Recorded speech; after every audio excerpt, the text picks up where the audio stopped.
Next topic നമുക്ക് discuss ചെയ്യേണ്ടത് micro services architecture എന്ന് പറയുന്ന ടോപ്പിക്കാണ്.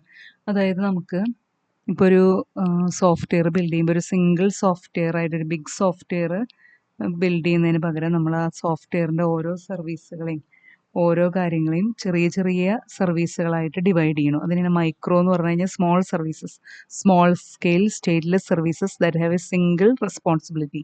ഇപ്പോൾ ഒരു എൻറ്റയർ സർവീസ് ചെയ്യുന്നതിന് ഫോർ എക്സാമ്പിൾ ഒരു വെബ്സൈറ്റ് നമ്മൾ ഉണ്ടാക്കുകയാണ്. അപ്പോൾ അതിലെന്തൊക്കെ വേണം? ലോഗിൻ പേജ് വേണം. ഇപ്പോൾ ഒരു ഇ കോമേഴ്സിൻ്റെ വെബ്സൈറ്റ് ആണെങ്കിൽ അതിലെന്തൊക്കെ വേണം? ലോഗിൻ പേജ് വേണം. പിന്നെ ഒരു ഓർഡർ ചെയ്യാനുള്ളൊരു ഇത് വേണം. പിന്നെ ഓർഡർ ചെയ്യാൻ ഇപ്പോൾ സാധനങ്ങൾ ഓർഡർ ചെയ്യാനായിട്ട് പിന്നെ ഒരു കാർട്ടിലേക്ക് ആഡ് ചെയ്യാനുള്ളൊരിത് വേണം. പിന്നെ അതുപോലെ പേയ്മെൻറ്റ് ചെയ്യാൻ വേണം. അങ്ങനെ ഡിഫറെൻറ്റ് ഫങ്ഷൻസ് ഉണ്ടായിരിക്കും. അപ്പോൾ അതിൽ ഓരോ ഫംഗ്ഷൻ എടുത്ത് വീണ്ടും അതിനെ ചെറിയ ചെറിയ കാര്യങ്ങളായിട്ട് ഡിവൈഡ് ചെയ്യും. ഫോർ എക്സാമ്പിൾ ലോഗിൻ എന്ന് പറഞ്ഞൊരു ഫംഗ്ഷൻ എടുത്തു, എന്നിട്ട് അതിനെ മൈക്രോ സർവീസസ് ആയിട്ട് ഡിവൈഡ് ചെയ്യുന്നു. ലോഗിൻ എന്ന് പറയുമ്പോൾ എന്തൊക്കെ വേണം? യൂസർ നെയിം എൻ്റർ ചെയ്യണം, പാസ്വേഡ് എൻ്റർ ചെയ്യണം, പിന്നെ അത് കഴിഞ്ഞ് യൂസറിനെ ആ പാസ്വേഡ് മാച്ചിങ് ആണോ എന്ന് കണ്ടുപിടിക്കണം.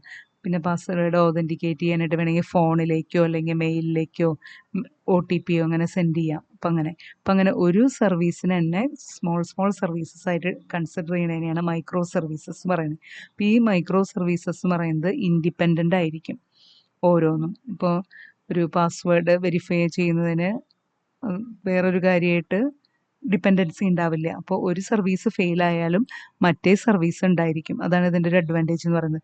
If you need to create cloud based software products that are adaptable, scalable and resilient, then this is micro service architecture ആണ് റെക്കമെൻഡ് ചെയ്യുന്നത്. Consider an example. ഒരു എക്സാമ്പിൾ ഇതിൽ ഒതൻറ്റിക്കേഷൻ മൊഡ്യൂളിൻ്റെ ഒരു എക്സാമ്പിൾ എടുക്കുകയാണ്. അപ്പോൾ അതിലെന്തൊക്കെയുണ്ട്? യൂസർ യൂസറിന് രജിസ്റ്റർ അതാണ് ഇപ്പോൾ ഇവിടെ ലോഗിൻ ചെയ്യുന്ന കാര്യം പറഞ്ഞത്. അപ്പോൾ ആദ്യം തന്നെ എന്ത് രജിസ്റ്റർ ചെയ്യണം. where user provides information about their identity, security information, mobile number and email address. Authentication using user ID, password. Two-factor authentication. Code sending to mobile phone അല്ലെങ്കിൽ ഇമെയിലിലേക്ക് സെൻഡ് ചെയ്യാം. User information management, for example ability to change password or mobile phone number. പിന്നെ password reset. In principle, each of these features can be implemented as a separate service that uses central shared database to hold authentication information.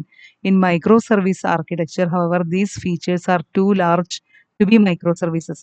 അപ്പോൾ ഇതൊക്കെ different features ആണ്. ഇതിൽ ഓരോന്നിനും എടുത്ത് വീണ്ടും divide ചെയ്യണം. അതിനെയാണെന്ന് പറയുന്നത് മൈക്രോ ആയിട്ട് ഡിവൈഡ് ചെയ്യുക, മൈക്രോ സർവീസസ് എന്ന് പറയുന്നത്. അപ്പം അതിന് ഇവിടെ ഒരു ഫിഗർ നോക്കാം. അപ്പോൾ ഇതിൻ്റെ functional break down of authentication feature. അപ്പോൾ യൂസർ രജിസ്ട്രേഷൻ എന്ന് പറഞ്ഞ ഒരു ഫംഗ്ഷന് തന്നെ 1, 2, 3, 4, 5 മൈക്രോ സർവീസസ് ആയിട്ട് ഡിവൈഡ് ചെയ്തു. ഇതുപോലെ പാസ്വേഡ് ഒതൻറ്റിക്കേഷന് എന്ത് ചെയ്തു? 1, 2, 3, 4 ഇതായിട്ട് ഡിവൈഡ് ചെയ്തിരിക്കുന്നു. അപ്പം ഇങ്ങനെയാണ്. അപ്പോൾ അതായത് ഒതൻറ്റിക്കേഷൻ എന്നുള്ളതിന് തന്നെ user ID management, password management, user information management അങ്ങനെ ഡിവൈഡ് ചെയ്തിരിക്കുകയാണ്. Micro services that could be used to implement user authentication. ഇങ്ങനെ ഡിവൈഡ് ചെയ്യുന്നതിൻ്റെ അഡ്വാൻറ്റേജസ് ആണ് ഇതൊക്കെ. സെൽഫ് കണ്ടെയ്ൻഡ് ആയിരിക്കും, അത് ലൈറ്റ് വെയിറ്റ് ആയിരിക്കും, ഇംപ്ലിമെൻറ്റേഷൻ ഇൻഡിപെൻഡൻ്റ് ആയിരിക്കും, ഡിപ്ലോയ് ചെയ്യുന്നത് ഇൻഡിപെൻഡൻ്റ് ആയിട്ട് പറ്റും, അതുപോലെ ബിസിനസ് ഓറിയൻറ്റഡ് ആയിരിക്കും. ഈ മൈക്രോ സർവീസസ് ആർക്കിടെക്ചറിൻ്റെ ഒരു എക്സാമ്പിൾ കൊടുത്തിരിക്കുന്നതാണ് for photo printing system. Photo printing system എന്ന് പറയുന്നത് ഒരു ആപ്പ് അല്ലെങ്കിൽ ഒരു വെബ്സൈറ്റ്. അതിനകത്ത് നമുക്ക് നമ്മുടെ ഫോട്ടോസ് അപ്ലോഡ് ചെയ്യാം. അതുപോലെ തന്നെ അതിൻ്റെ പ്രിൻ്റ് ക്ലിക്ക് ചെയ്തിട്ട് പേയ്മെൻറ്റ് കൊടുക്കാം. അങ്ങനത്തെ ഒരു ഇതാണ്. പേയ്മെൻറ്റ് കൊടുത്തു കഴിഞ്ഞാൽ നമുക്ക് അതിൻ്റെ പ്രിൻ്റ് ഔട്ട് കിട്ടും. അപ്പോൾ അങ്ങനത്തെ ഒരു മൊബൈൽ ആപ്പ്. അപ്പോൾ അതിലെ മൈക്രോ സർവീസസ് ആണ് ഇവിടെ കൊടുത്തിരിക്കുന്നത്. ആദ്യം മൊബൈൽ ആപ്പിൽ രജിസ്റ്റർ ചെയ്യണം, ഓതൻറ്റിക്കേറ്റ് ചെയ്യണം, ഫോട്ടോ അപ്ലോഡ് ചെയ്തിട്ടുണ്ടാവണം, പേയ്മെൻറ്റ് ചെയ്യണം, പിന്നെയാണ് പ്രിൻറ്റിങ്, പിന്നെ അതിൻ്റെ ഡെസ്പാച്ച്. അപ്പോൾ ഇത്രയും കാര്യങ്ങളാണ് ഈ ഫോട്ടോ പ്രിൻറ്റിങ്ങിൽ നടക്കുന്നത്. അത്രയും മൈക്രോ സർവീസസ് നടക്കുന്നുണ്ട്. മൊബൈൽ ആപ്പ് വഴിയാണ് നമ്മളിത് ചെയ്യുന്നത്. അപ്പോൾ മൊബൈൽ ആപ്പിലൊരു application programming interface gateway എന്ന് പറഞ്ഞൊരു സംഭവമുണ്ട്. അതാണ് ഈ ഓരോ മൈക്രോ സർവീസസുമായിട്ട് കമ്മ്യൂണിക്കേറ്റ് ചെയ്യേണ്ടത്. നേരിട്ട് നമ്മൾ ആപ്പ് വഴി മൈക്രോ സർവീസസ് ആയിട്ട് കമ്മ്യൂണിക്കേറ്റ് ചെയ്യുന്നില്ല. അതിന് പകരം എന്താണ് ഒരു ഗേറ്റ് വേ വഴി.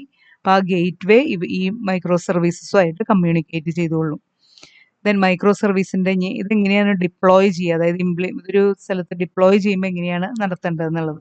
അപ്പോൾ ഡിപ്ലോയ് ചെയ്യുക എന്ന് പറയുമ്പോൾ ഇതൊക്കെ ഡിഫറെൻറ്റ് മൈക്രോ സർവീസസ് ആണ് ഒരു സിംഗിൾ സ്ഥലത്ത് ഡിപ്ലോയ് ചെയ്യുമ്പോൾ. ഇപ്പോൾ ഓരോ മൈക്രോ സർവീസസും വേണമെങ്കിൽ ഓരോ ഡിഫറെൻറ്റ് ലാംഗ്വേജിലായിരിക്കും. ഒരെണ്ണം ജാവയിലായിരിക്കാം, പ്രോഗ്രാമിംഗ് ലാംഗ്വേജസ് അതിൻ്റെ ഒരെണ്ണം സിയിലായിരിക്കും, ഒരെണ്ണം പൈത്തണിലായിരിക്കും ഡെവലപ്പ് ചെയ്തത്. അപ്പോൾ ഇതിനെയൊക്കെ കൂടി ഒരുമിച്ച് ഒരെണ്ണം ആക്കണമെങ്കിൽ ചെയ്യുന്ന ഡിപ്ലോയ്മെൻറ്റ് ചെയ്യുമ്പോൾ, കമ്പൈൻ ചെയ്യുമ്പോൾ അതിൽ ശ്രദ്ധിക്കണം. അതിന് വേണ്ടിയിട്ടാണ് നമ്മളിവിടെ ഒരു pipe line continuous deployment pipe line എന്ന് പറഞ്ഞൊരു പൈപ്പ് ലൈനാണ് യൂസ് ചെയ്യുന്നത്. അപ്പോൾ അതായത് ഇപ്പോൾ ഒരു മൈക്രോ സർവീസസ് ഇപ്പോൾ കണ്ടിന്യൂസ് ഡിപ്ലോയ്മെൻറ്റ് പൈപ്പ് ലൈനിൽ എങ്ങനെയാണ് വർക്ക് ചെയ്യുന്നത് നോക്കാം. ഒരു commit change to version management. ഇപ്പോൾ എന്തെങ്കിലും ഒരു ചേഞ്ച് വന്നു, ചേഞ്ച് വരുമ്പോൾ ഏതെങ്കിലും ഒരു മൈക്രോ സർവീസിന് ചേഞ്ച് വന്നു, അപ്പോൾ എന്തായിരിക്കണം, അപ്പോൾ തന്നെ ആ യൂണിറ്റിനെ ടെസ്റ്റ് ചെയ്ത് നോക്കണം. ചേഞ്ച് വന്നു കഴിയുമ്പോൾ യൂണിറ്റ് ടെസ്റ്റ്, ഇനി ആ ടെസ്റ്റ് പാസ്സായി കഴിഞ്ഞാൽ, ടെസ്റ്റ് ഫെയിലായ ഓരോ ഫേസിൽ അതിനെ റിജക്റ്റ് ചെയ്യണം. ടെസ്റ്റ് പാസ്സായി കഴിഞ്ഞാൽ എന്ത് ചെയ്യണം, ഫെയിലാകുമ്പോൾ റിജക്റ്റ്